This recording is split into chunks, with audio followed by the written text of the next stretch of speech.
Yo, what's going on, everybody? So, I wanted to hop on here today and tell you guys another story. You ever meet someone who instantly sets off every alarm bell in your head? Like something deep down just tells you to get away from them? No explanation, just pure instinct? Well, I want to tell you about one of those people. Back when I worked fixing sprinkler systems around Toronto, me and my coworker Mike, we got sent to this house. And from the second we pulled up, the whole place just felt off, like we weren't supposed to be there. It was this old century home in Toronto sitting on a big piece of land, the kind of place with a wraparound porch, creaky wooden steps, and one of those heavy doors that would moan when you opened or closed it. Mike stayed in the van to look over the paperwork and see what parts we needed. I walked up to the front door to let the homeowner know we were there, to ask where the water shut off and the controller for the system were. Usually when I'd show up to jobs like this, people were friendly, they'd already be expecting us, maybe even waiting outside. But this guy, he was weird. When the door opened, it barely cracked open. His hands were gripping the edge of it, and all I could see were his eyes peeking around the frame. Just his eyes and his hairline, basically. He spoke softly, almost whispering, and he looked genuinely surprised to see me there. It was like he had no idea anyone was supposed to be coming. I did my whole spiel. Hey sir, how's it going? We're here for the sprinklers. Can you let me know where the water shutoff is? And do you know where the controller to the system is? All he responded with in a very soft voice was just, "This is my mother's home." That's all he said. Now, I was a bit weirded out immediately, and at this point, Mike is now coming up the front lawn, and he starts speaking over me, just going, "Hey, sir, how's it going? Yeah, we're here for the sprinklers. Uh-huh. If you just want to let us know where the water shut off is," and then boom, the door shut in our face. The guy said nothing, and he slams the door. I look back at Mike, his head shoots back, and he goes, okay. Me and Mike stood out on the front lawn for like 5 minutes waiting for him to come back out. We thought maybe like the phone rang or something, we didn't know. And of course Mike is trying to bail. He's just like, "Alright, buddy, fuck it, let's go. Let's get out of here. He doesn't want us here." And I was kind of on board because this guy was creeping me out, so if we could bail, I was down. But a few moments later, the homeowner comes around the side of the house. He must have come from the back door, and Mike starts asking him the same questions again I was asking at the door. "Hey, do you know where the water shutoff is? Because if there's any leaks, we're going to need to get to that. Also, the controller." But this guy, he just kept repeating, "This is my mother's home. I don't know where the water shutoff is. I don't know where the controller is." He didn't seem to know anything. He also didn't look like some sketchy guy. He was actually well put together, nice haircut, clean shaven, wearing like a collared shirt and a sweater vest. Just the kind of guy you'd never think twice about if you passed him on the street, but something about him didn't feel right. He had this unsettling energy. So I told him, I was like, "It's probably in the basement. That's where most of the water shutoffs are, usually near the furnace." But he cut me off right away again. "It's not in the basement. You don't need to go down there." That immediately threw me off. He was very firm about it, almost defensive. I suggested maybe the controller was in the garage or in a shed, or maybe also in the basement. But every time the basement came up, he shut it down. I started getting this weird feeling. It was like he was trying to hide something. He didn't really want us going anywhere near that basement. Eventually, we followed him over to the garage. He opened it up, we started looking for the controller, and sure enough, there it was, mounted on the back left wall. Now his garage was huge. It was a mess, boxes stacked everywhere, old bikes, random junk piled up from floor to ceiling. You could barely move through it. I had to kind of make my own path just to reach the controller. I started up the system. I have no idea where Mike went. Typical Mike. He could have been out back smoking darts or maybe back at the van. So it was just me and the homeowner. We start running through the first zone. It ran along the driveway. If you walked from the back of the garage down to the base of the driveway, it took maybe 30 seconds. We make our way down, and I'm showing him how all the sprinklers are working, how to adjust them. Eventually, we finish that zone, and I tell him I'm going to go switch it over to zone 2. He stays at the end of the driveway while I head back. I squeeze my way through all the junk in the garage again, back to the controller. I started working on it, maybe 5 seconds go by, and then I feel it. Breathing. Right on the back of my neck. Every hair on my body stood up. I froze. My heart dropped, and I looked down the driveway. He's not there anymore. I spun around, and right behind me, I mean, he was right there, practically pressed up against me. I have no idea how he got there so fast, or how he made it through all that junk without making a single sound. I tried to play it off like, "Oh, okay, well, zone 2's over here," and I squeezed past him just to get some space, but even then, he barely moved. He didn't even seem to notice how close he was standing, just breathing heavily, like nothing was wrong. And in that moment, I just wanted to get out of that garage as fast as possible.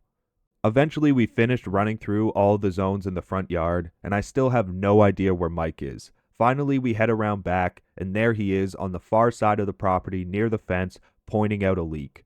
Now, I already had a feeling something was wrong. When I was running through the first few zones out front, the pressure was bad, but I didn't even mention it, honestly. I didn't want to delay getting out of there. I didn't want to fix anything. I just wanted to get the fuck away from this guy.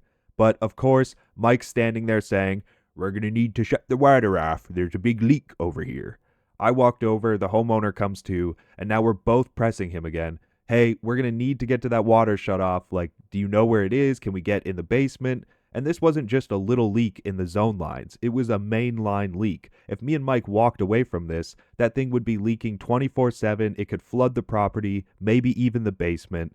A mainline leak isn't something you put off. It needed to be fixed immediately.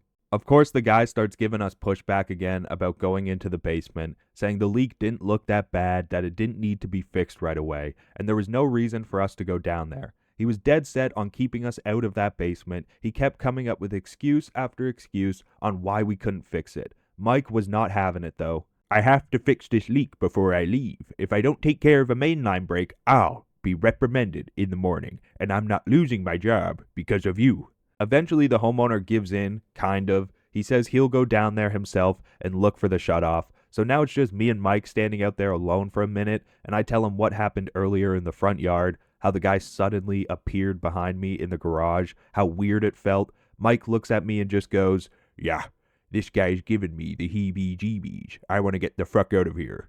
The basement entrance wasn't a normal door. It was one of those old wooden hatches built into the side of the house. It opened to a steep concrete staircase down to a metal door. Eventually, the guy comes back outside, says he found the shutoff. At this point, me and Mike are both eager to get this over with. Mike immediately jumps into action and says, "All right, buddy, head down to the basement, shut the water off, come back out, and we'll get to work." He looks at me like I'm the one going down there, and I was like, "Dude, no way. Fuck that. You go in there." But of course, Mike was always using the excuse that he was the head service tech. Anytime we would go to a call, even though we were literally both service technicians, we had the same job title, he would always introduce us by saying, "Hey, I'm Mike. I'm the head service tech, and this is my trainee." Yeah. He was always introducing me as his trainee. So now in this scenario, he was using that excuse again. "I'm the head service tech.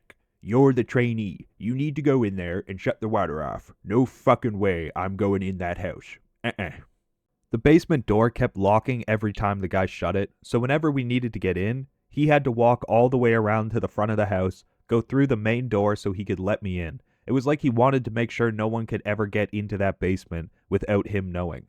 He kept saying it was his mother's house, but I never heard or saw anyone else. The work order had his name on it, and as far as I could tell, he was the only one living there. Now, it was my turn to go into the basement, and honestly, I was dreading it. I didn't care what the situation was at that point. I didn't care about the mainline leak. I just didn't want to go down there. But he goes through the front door, unlocks it, and lets me in. Inside, it was an old finished basement with white carpet, but it was all stained and worn out, and it was freezing. Not that kind of nice, cool AC air you'd expect on a hot summer day. It was numbing, the kind of cold that puts a chill in your bones. There was a few doors along the walls, and the one to the furnace room was already open. He had found the water shut off in there.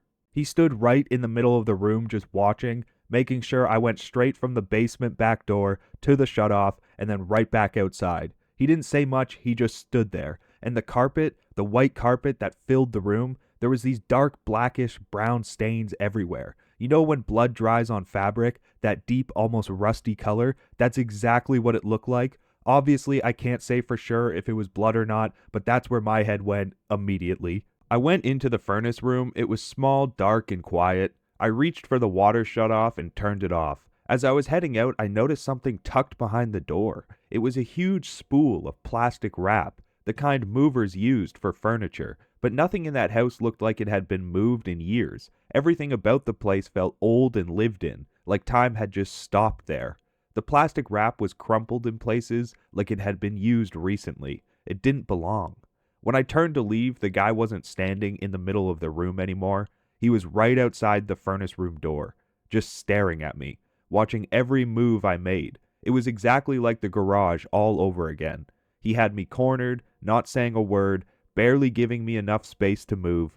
As I walked past, he followed me step for step, right on my heels. I could feel his breath on the back of my neck again, all the way to the back door. I went straight outside, up the stairs, and over to Mike.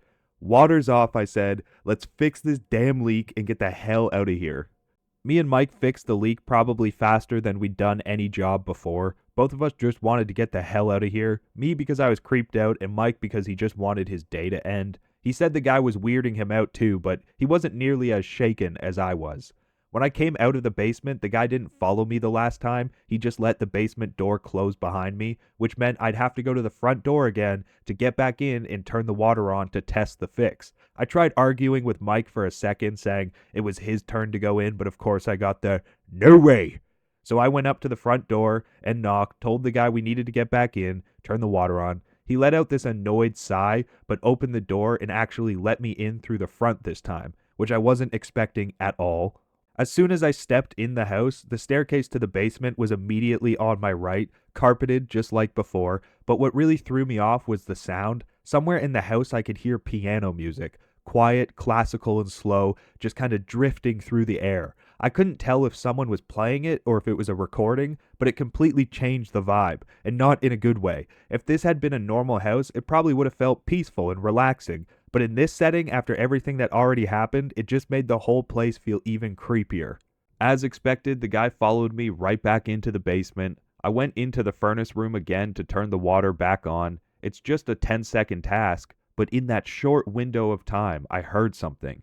At first, it sounded like scratching coming from directly above me.